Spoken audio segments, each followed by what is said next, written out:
Okay, so there's a bunch of stuff, particles and energy that comes off the sun. And that interacts with the Earth and the Earth's magnetic field. And that's what we call space weather. I'm going to talk about extreme versions of that we've experienced. So this is a newspaper account from Galveston, Texas, 1859. This is an account of the appearance of the Aurora Borealis. Not something you normally see in Texas. I know I'm a Texan. You don't normally see it out there. So something unusual was going on here. And this is related to something that astronomer Richard Carrington saw when he was observing the sun. This is his actual drawing, looking at the sun with a telescope. Labeled A and B there, he saw two bright flashes on the sun's surface. And that's something that no one had ever seen before. So something very unusual that he experienced. About 18 hours later, this is where you had the aurora being seen on the Earth. Places you didn't see the aurora, like Texas, Cuba, Jamaica. Places where you don't see the aurora. So again, something very extreme going on here. Our technology at the time was the telegraph. Telegraph was disrupted all around the world.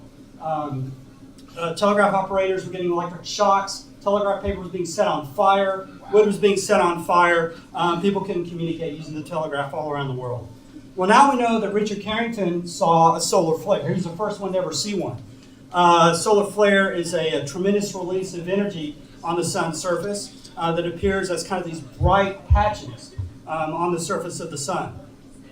When you get a solar flare, you get these releases of plasma clouds from the sun's surface. These arrive at the Earth about 18 hours, 2 days later.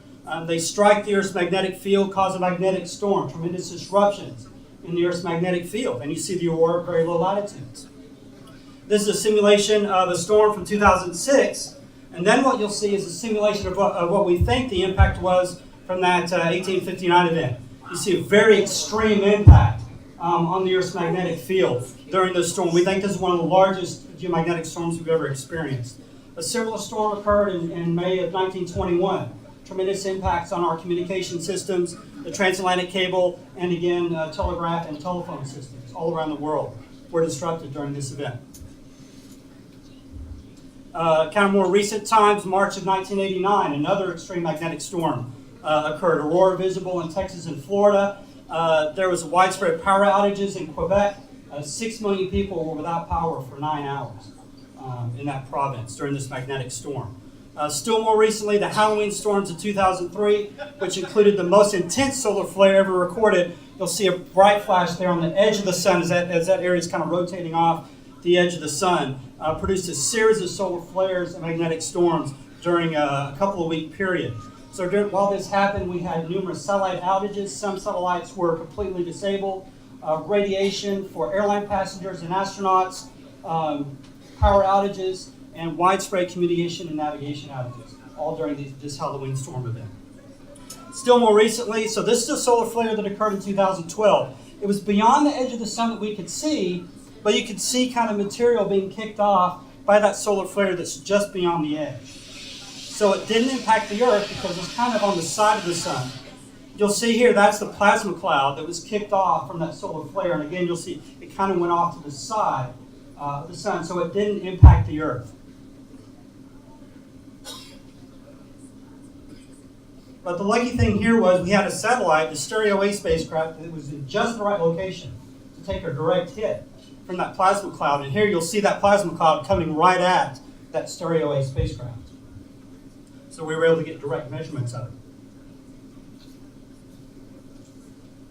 This is a computer model of that CME, that coronal mass ejection. You'll see a big one in a minute come off. The sun's at the center. You'll see it come up to the north, a big red shock wave in the solar wind. There it is right there. It missed us, but it hit the Stereo A spacecraft, one of the fastest we've ever measured. So these are the two largest magnetic storms that we've ever directly measured.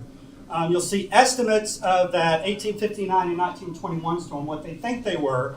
This is the 2012 storm. If it had impacted the Earth, that's how big we think the storm would have been. By far the largest storm we would have ever experienced. So how bad could it have gotten?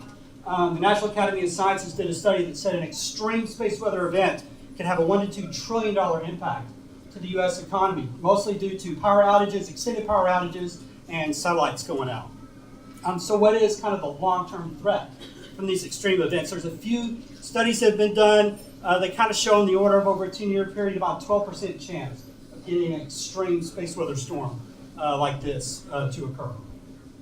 So had that July 2012 solar flare occurred 2 weeks earlier, we would have taken a direct hit from that storm. We can't say for sure what would have happened, but it's very possible we could have had extreme impacts to our technology all around the world, globally.